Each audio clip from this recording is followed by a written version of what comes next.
जब ये दुनिया बनाई गई तब से ही कुछ सवाल ऐसे हैं जिनका जवाब शायद आज तक नहीं मिला है। मिला भी है लेकिन कुछ लोगों को ये सवाल बार बार उनके मन को झकझोरता रहता है। उनमें से एक सवाल है, क्या परमात्मा है? क्या भगवान है? भगवान की उपस्थिति हम कैसे महसूस कर सकते हैं? उस उपस्थिति को जानने के लिए आप हमारी इस वीडियो को देखिए। शायद आपके उस सवाल का जवाब मिल जाए। पीला रुमाल बांध गेंदा तो छैला है, सरसों को छेड़ रहा अलसी तक फैला है।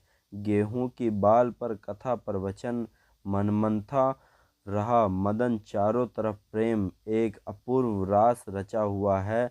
सब तरफ तीर छोड़े जा रहे हैं, प्रेम के फूलों से फूलों पर, पक्षियों से पक्षियों पर, पशुओं से पशुओं पर, तारों से तारों पर। इन तीनों का अनुभव करो, इन तीनों की प्यारी चुंबन को अनुभव करो। मौसम का आम मुकुट कल की है, मारो कोयल का सोहर है, सहनाई बोरो मन की है।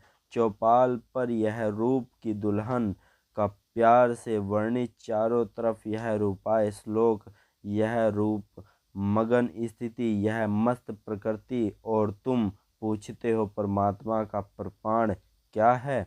जिससे किसी ने पूछा हम क्या करें? तू जिसने कब पूछ लो मछलियों, खड़े होंगे झील पर कहाँ पूछ लो भक्ति होगी आराधना, प्रतिपल अर्चना में डूबे मछलियाँ क्या कर रही हैं? महासागर और भी हम भी परमात्मा के सागर की मछली, उसके तट पर खिले फूल। हमारे भीतर भी वही मनुष्य का रूप है, जो गुलाब में गुलाब है, अज्ञान में गेंदे हैं। वही हमने मनुष्य बुजुर्गों ने में पीला है और गुलाम में लाल है। वही तो हमने खेला है, हम भी तो उसी के फूल हैं। पीला रुमाल बांध गेंदा तो छैला है, सरसों को छेड़ रहा अलसी तक फैला है। गेहूं की बाल पर कथा प्रवचन मनमंथ रहा मदन, मौसम का आम मुकुट कल की है। मौजों की कोयल का सोहर है, सहनाई दोनों की मन की है। चौपाल पर यह रूप की दुल्हन का प्यार से वर्णा, सुनो सहनाई चारों तरफ बज रही है। उसी कमल कुंजियाँ अफीम के खिलते फूलों पर, किसी को आपत्ति हुई मनपसंद फूलों पर गदर आए गाल पर। यह फागुनी पवन सब सुनहरे सपने, रंगों में सब भीगे हैं। तू ही क्यों पूरा, मैं तुझसे ही यही पूछता हूँ, तुम तक पूछते हो प्रमाण क्या है? होली आ गई है, लोगों ने पिचकारी में रंग भर लिए हैं, और तुम अभी भी प्रमाण पूछ रहे हो कि रंग क्या होते हैं या नहीं। भरो पिचकारी, खेलो, पार्क में जाओ, रंगों से भीग जाओ। सब भीगेंगे, आप भी भीगोगे, तब देखोगे परमात्मा क्या है। बगैर उसको महसूस किए आप किताबों में, वेदों में, ग्रंथों में आप उसको ढूंढते रहिए, शायद वो आपको ना भी मिले। लेकिन जब आप उसको प्रकृति में महसूस करना चाहोगे, हर कण कण में, हर क्षण में वो आपको नज़र आने लगेगा। जिसने चित्रकूट पर चट्टानें रख छोड़ी के झरने को बहने नहीं देता है, नहीं तो परमात्मा ही परमात्मा। तुम ऐसा नहीं पूछोगे कि परमात्मा के लिए क्या प्रमाण है, तुम उल्टी ही बात पूछोगे। तुम पूछोगे कि प्रमाण तो इतने हैं, पर परमात्मा कहाँ है? अभी तुम पूछते हो कि प्रमाण बिल्कुल नहीं है, परमात्मा कहाँ है? जो आँख खोल कर देखोगे तो तुम पूछोगे प्रमाण ही प्रमाण है, द्वार ही द्वार है, प्रमाण ही प्रमाण है। परमात्मा कहाँ है? जिसके तने प्रमाण में वह छिपा, कहाँ कैसे छुपा होगा? लोग खेले उम्र के फूल समर्पित होने का उल्ला महक उठा है। मन का महुआ में अपनी सौरभ से पागल पंख, रेशमी फूटे तन की अंगों में बिखरा पराग। दल की सूची में देखी यही पहला युवन, मधुमास के दूध देती है माँ, बास पूर्णमल जाती है। ऑप्शन शाम सुबह मेहंदी रची देती है मलाइने सांसों में चंदन, धन देते हैं काजल आज नैन में सिमटा है। आकाश मोहन समर्पण का सुख पावन उत्सव को मधुरिमा, उत्सव आग्रह भरा निवेदन मन का बरसे आज प्रेरणता आशाओं सब सपनों का नेटवर्क दे रहा है। प्रीतम कहाँ था तुम, जरा अच्छा चुप हो जाओ, मन को शांत कर लो, भागो दौड़ो मत, एक जगह बैठ जाओ, किताबों को बंद कर दो और अपने मन को एकाग्र करो और तुम जीवन के हर उस पहलू को महसूस करने की कोशिश करो जो तुमने अब तक जिए हैं। क्या उस पल में कभी भी ऐसा नहीं लगा कि आपके साथ जो हो रहा है ये आपकी सोच से परे है?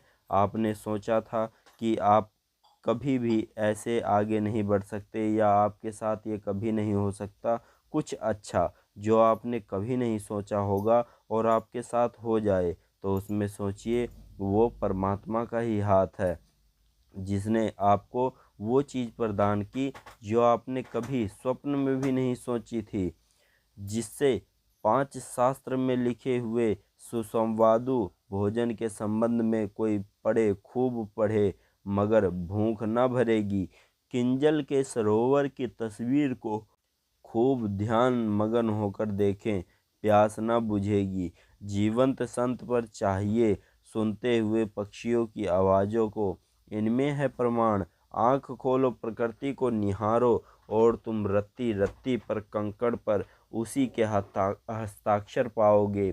उसके ही हस्ताक्षर परमात्मा सर्जन की अनंत ऊर्जा है, जो है उससे है, उसके द्वारा है, जो उसमें विद्यमान है। पानी में जो विद्यमान है, प्यास जो बुझाता है वो परमात्मा ही है। वरना कितना ही पानी पी लो पेट भर जाता है, प्यास नहीं बुझती है। उसमें दूसरा प्रश्न, भगवान कल आपने बताया कि प्रेम नीचे गिरे तो वासना बन जाता है और ऊपर उठे तो प्रार्थना बन जाता है। भगवान मेरे लिए वासना कई अर्थों में स्पष्ट है और प्रार्थना का विषय भी अपने आप में स्पष्ट है, लेकिन इन दोनों के बीच में प्रेम में एक धुंधलापन और अस्पष्टता पाता हूँ। भगवान कृपा करके कहें कि मुझे प्रेम का यह धुंधलापन क्यों नजर आता है? इसका भी जवाब, और क्यों योग सिर में प्रेम तो धुंधला होगा ही, क्योंकि प्रेम में रहस्य वासना स्पष्ट होती है और प्रार्थना में स्पष्ट हो जाती है। तो दोनों का मत दे, प्रेम को तरल अवस्था ना दे तो प्रेम वासना है और प्रेम प्रार्थना प्रेम दोनों के मध्य की कड़ी संक्रमण काल का तो धुंधला होगा, अनिवार्य धुंधला होगा। तुम्हारे लिए ऐसा है, ऐसा नहीं, सभी के लिए ऐसा है। वासना तो साफ साफ मिट्टी की पकड़ पर है, क्यों शिकंजा प्रकृति की दौड़ जीवन विज्ञान है। जब तुम किसी खास मकसद या खास रूप के अनुसार अपने प्रेम को जगाओगे या तुम्हारा प्रेम एक खास व्यक्ति के लिए अप्रतिम प्रयास रूप से, जहाँ पे तुम्हें ऐसा लगा कि तुम इसके लिए लुभावने हो रहे हो या तुम्हें ऐसी चीज़ें हो रही हैं कि तुम नहीं करना चाहते हुए भी कर रहे हो, वही वासना है। और जब तुम मन शांत रखकर और परमात्मा को पकड़कर एकदम से उसके चारों तरफ फैले हुए आकर्षण को देखकर उस पे अगर मंत्र मुग्ध हो गए, एक बार चेहरा देख लिया तो हर जगह वही नज़र आता है, वहीं से प्रेम प्रारंभ हो जाता है।